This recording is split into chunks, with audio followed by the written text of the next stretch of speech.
নমস্কার, আমি রিমা। আমার ছোট্ট চ্যানেল রিমাস ফায়ারি টেলে আপনাদের সকলকে অনেক অনেক ওয়েলকাম। আজ আমি আপনাদের সাথে শ্রাবণ মাসের শেষ সোমবারের আমার নিজে যেভাবে পুজোটা আমি করেছি সেটা আপনাদের সাথে শেয়ার করব। তো আমি শ্রাবণের 4টে সোমবারই পালন করেছি, কিন্তু যেহেতু শেষ সোমবারটা অনেক বেশি গুরুত্বপূর্ণ, তাই শেষ সোমবারে আমি একটু সুন্দরভাবে আয়োজন করে পুজোটা করার চেষ্টা করেছি, আর আমি সেটাই আপনাদের সামনে ভিডিও করে তুলে ধরবো। তো আশা করব ভিডিওটা আপনারা পুরোটা দেখবেন এবং আমার ভিডিওটা ভালো লাগলে লাইক কমেন্ট করবেন। তো চলুন ভিডিওটা শুরু করা যাক।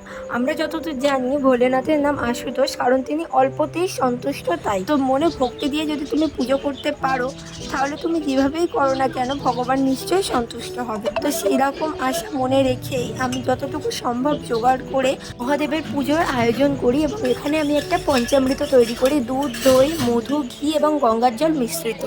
তো এখানে আমার সমস্ত পুজোর সব প্রয়োজনীয় জিনিস লাগবে, সমস্ত কিছু আমি এখানে রেখে দিয়েছি।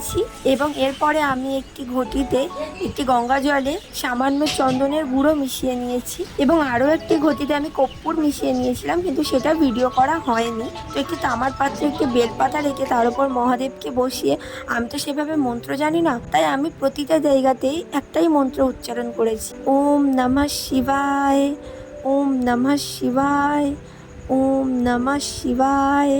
এবং তারপর আমি এখানে পঞ্চামৃত দিয়ে স্নান করানোর পর চন্দন মিশ্রিত জল দিয়ে আমি মহাদেবের শিরে অর্পণ করে দিই, এবং তারপর একটু গঙ্গার জল দিয়ে মহাদেবকে সুন্দর করে পরিষ্কার পরিচ্ছন্ন করে দিয়ে নিজ জায়গায় অভিষেক করিয়েছি। তো আমি তো এখানে নিজের মতন করে পুজোর আয়োজন করেছি। তো আমার পুজোটা কীরকম হয়েছে, কোনো ভুল ত্রুটি থেকে থাকলে আপনারা যারা আরও অনেক কিছু জানেন সেটা আমাকে কমেন্টে অবশ্যই জানাবেন। আপনারা কীভাবে পুজো করেন সেটাও আমাকে কমেন্টে জানাবেন। তো এরপরই এই যে চরণামৃত হিসেবে আমি এটাকে আলাদা করে রেখে দিয়েছি, এবং মহাদেবকে নিজ স্থানে অভিষেক করিয়ে আমি তার মাথায় 3টে চন্দনের তিলক এবং নন্দীজির মাথাতে এবং ত্রিশূলেও একটি করে তিলক এঁকে দিয়েছি।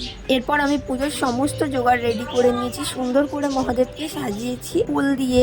বেলপাতায় প্রতিটি বেলপাতাতে আমি চন্দন লাগিয়ে নিয়ে তারপরেই মহাদেবকে অর্পণ করেছি। আমি এখানে 3টে বেলপাতা দিয়েছি, আপনারা চাইলে 4-5টা দিতে পারেন, কারণ আমি শুনেছি মহাদেবকে যতগুলো বেলপাতা দেওয়া যায় তাতেই মহাদেব সন্তুষ্ট হন। তো সুন্দর করে সাজিয়ে নেওয়ার পর আমি কর্পূর মিশ্রিত গঙ্গার জল দিয়ে মহাদেবের তীরে আবারও একবার অর্পণ করে দেব।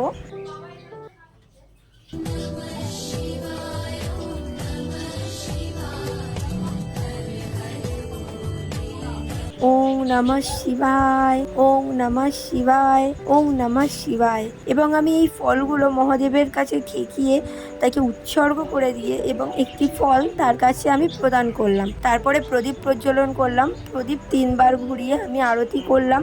আগরবাতি এবং সুগন্ধি ধূপ দিয়েও আমি 3বার তার কাছে প্রদক্ষিণ করিয়ে নিলাম। সেই একইভাবে ওম নমঃ শিবায় বলেই সেটা করলাম। এরপরে আমি সামান্য ঘণ্টা এবং শাঁখ দিয়ে পুজোটা সম্পূর্ণ করলাম।